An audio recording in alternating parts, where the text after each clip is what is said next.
সরকারিভাবে ধান বিক্রি করতে এসে হয়রানির শিকার হয়েছেন এমনই অভিযোগ তুলে ধান কেনাবেচা বন্ধ করে দিয়ে ব্যাপক বিক্ষোভ দেখালেন নানুর বিধানসভার বোলপুর থানার অন্তর্গত বাহিরি গ্রামের কৃষকরা।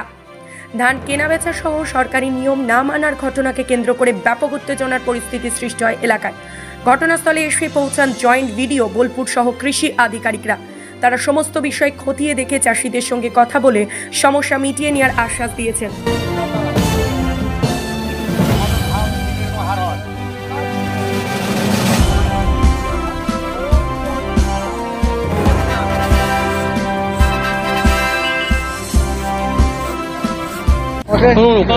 সরকারি আধিকারিক আছে, ঠিক আছে, এখানে সরকারি আধিকারিক আছেন, যেটা বলছেন সেটাই হচ্ছে। সকাল থেকে কি করছেন তাহলে এতক্ষণ? আপনারা 5 কিলো করে বাদ দিচ্ছিলেন, ওটা তো সরকারি তো অফিসার ছিল। সেটা কি হিসাবে 5 কিলো করে বাদ দিতে?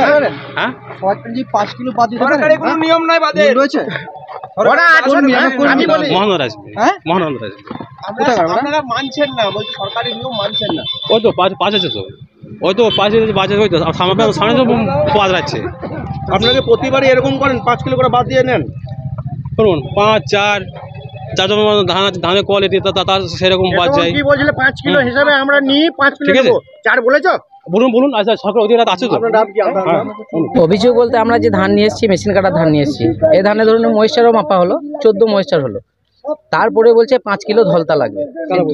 সেটা মিল মালিক, মানে মিলের তরফ থেকে যে প্রতিনিধি এসছে উনি বলছেন। তো আমরা বলছি ধলতাটা কিসের? আমার ধানে যদি কিছু খারাপই থাকে আপনারা ঝাড়াই পাছাড়াই করুন, তাতে যদি 5 কিলো জায়গায় 7 কিলো হয় আমরা 7 কিলো দিতে রাজি আছি, আর যদি 2 কিলো হয় 2 কিলো দিতে। বলছে না, এটা আমাদের নিয়ম, 5 কিলো দিতে হবে। অনেক কিছু হওয়ার পর আমরা চাষিরা বললাম ঠিক আছে, তাহলে আমরা 3 কিলো দিচ্ছি। তো মিডল থেকে যিনি পারচেস অফিসার উনি বলে দিলেন যে না ঠিক আছে, এটা 4 কিলো করে দিন। আমরা তাতে মেনে নিলাম যে 4 কেজি। উনি বলছেন না, 5 কিলোর নিচে আমরা ধান বাদ দিতে দেবো না। তো আমরা বললাম তাহলে ঝাড়াই হোক আমাদের ধান। উনি কোনো মতে মানতে চাইছেন না। বোলপুর থেকে জয়েন্ট ভিডিও এলেন, হ্যাঁ জোর করে উনি বোলপুর থেকে, তারপর জয়েন্ট ভিডিও এলেন, এডিও সাহেব এলেন, ওনারা বললেন ঠিক আছে, যেটা ঝাড়াই হয়ে যেটা বাদ যাবে। আমরা সেটা প্রথম থেকে বলছি যে ঝাড়াই হয়ে আমাদের যেটা বাদ যাবে আমরা বাদ নিতে ইচ্ছুক। ধানটা আমরা বাইরে সিপিসিতে, বাইরে 500 সিপিসিতে এসেছি। এবার সরকার তো বলে দেয়নি যে 5 কিলো বাদ যাবে। আমার ধানের যদি কিছু খারাপই থাকে, কিছু খারাপ থাকে, সেটা বাদ দিয়ে আমরা চাইছি যেটা ন্যায্য সেটাই। গভর্নমেন্টের যে রুলস আছে, সেই গভর্নমেন্টের রুলস অনুযায়ী আমরা ধান দিতে রাজি আছি। আমাদের অভিযোগ যে মিল মালিকরা যা খুশি তা বলছে যে এটা বাদ দেবো, এই ময়েশ্চার, চাষিরা কোথায় যাবে? যদি এইরকম ভাবে ধানের বাদ দেয় তাহলে আমরা মান্ডিতে ধান দেবো না, পরিষ্কার কথা। সরকারকে আমরা করছি, জানাচ্ছি। ঢলতা চাইছে, বলছে 5 কিলো 7 কিলো, মানে কোনো নাই, যে যাকে যেমন পারছে। বলছে হাতে কাটা 8 কিলো, মেশিনে কাটা 6 কিলো, যা খুশি একটা বলছে। আমরা চাইছি যে আমাদের ধানের কোনো রকম, মোটামুটি আমরা যারা চাষি মানুষ তারা বলবে অঘ্রাণের 15 তারিখের পর ধান কাটলে 8টার মধ্যে কোনো রস থাকে না। তাহলে মিল মালিক বলছে যে রস আছে, এই বাদ যাবে, ওই বাদ যাবে। এগুলো কি সরকার কি কোনো জায়গায় লিখিত পরিচয় দিয়েছে যে এই ঢলতা লাগবে?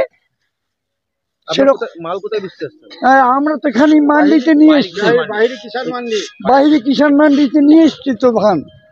সরকারি অনুযায়ী কত কিলো বাদ দেওয়া যায়? সরকারি হিসাবে কোনো বাদের কোনো এই নাই, উল্লেখই নাই। হ্যাঁ, জোর জবরদস্তি বাদ দেওয়া হচ্ছে। দুর্নীতি বলতে একটা অভিযোগ পাওয়া গিয়েছিল যে চাষিদের ধান একটা কেনা বেচাতে একটু সমস্যা হচ্ছে। আমাদের পার্চেজ অফিসার এবং বাকিরা যখন চাষিদের এই অভিযোগটা আমাদের কাছে যায়, আমাদের সেই 3 ম্যান কমিটির এডিএ সাহেব সঙ্গে আছেন আমাদের, আমি জয়েন্ট ভিডিও রয়েছি এবং আমাদের ইন্সপেক্টর সাহেব রয়েছেন ফুডের। তো আসার পরে আমরা যেটুকু দেখলাম যে একটু সমস্যা হয়েছে ধান কেনা নিয়ে, তো সেটা আমরা চাষিদের মানে ওনাদের বক্তব্য শুনলাম। শোনার পরে ওনাদের যেটুকু ছিল যে 3 কিলো বা 5 কিলো এরকম কোনো একটা, যাই হোক, অ্যাডজাস্টমেন্ট একটা হয়নি। তো আমরা এই জিনিসটা নিয়ে আমরা মিলের যিনি রিপ্রেজেন্টেটিভ ছিলেন ওনাকে বললাম যে যেটা সরকারি নিয়ম যেটুকু রয়েছে, ঠিক আছে, যেটুকু ওজন করার পরে বাদ দেওয়ার বা সেইটুকুই বাদ যাবে, তার বাইরে কোনো কিছু হবে না, ঠিক আছে। তার জন্য উনি সেই সময়, হ্যাঁ সরকারি নিয়ম হচ্ছে যা বাদ যাবে, ঠিক আছে। এই যে ওয়েট হচ্ছে এখন 5 কিলো 8 কিলো চাই না, এটা 5 কিলো 8 কিলো আমার মানে কানে যেটুকু এসছে 5 কিলো বা 7 কিলো। 7 হ্যাঁ, আজকের যে সমস্যা হচ্ছে 5-7 কিলো সমস্যা, ঠিক আছে।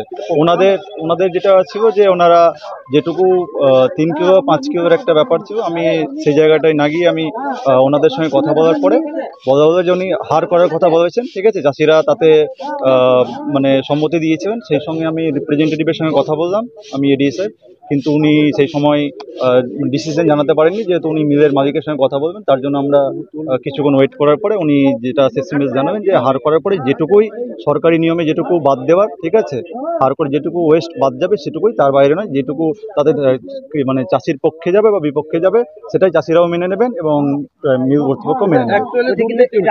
এখন নয়, আগেও এরকম দুর্নীতি হচ্ছে না, এইরকম অভিযোগ যদি হয়ে থাকে, ঠিক আছে, আমাদের কানে পৌঁছয়নি, ঠিক আছে। আজকে এটা পৌঁছানোর পরেই আমরা সঙ্গে সঙ্গে আমরা সমস্ত কাজ করে আমি এডিএ সাহেবকে নিয়ে এবং আমাদের ইন্সপেক্টর সাহেবকে নিয়ে সমস্যার সমাধানের জন্য কি সমস্যা হচ্ছে অ্যাকচুয়ালি ফিল্ডে সেটা দেখার জন্য এবং চাষিদের সঙ্গে কথা বলার পরে যেটুকু সমস্যা শুনলাম সেটার সমাধান আপনারা দেখতে পাবেন যে এখন সমস্যাটা মিটে গিয়েছে, ঠিক আছে। যেটুকু বাদ দেওয়ার সেটুকু বাদ দেবেন এবং বাকিটা সরকারি নিয়মে যেটুকু করার সেটুকু হবে। তার বাইরে কোনো মিল কর্তৃপক্ষ হোক বা চাষিদের হোক কোনো মানে বাইরের কোনো কথা এখানে মেনে নেওয়া হবে না। সরকারি যে নিয়ম আছে সেই নিয়মে কাজ হবে।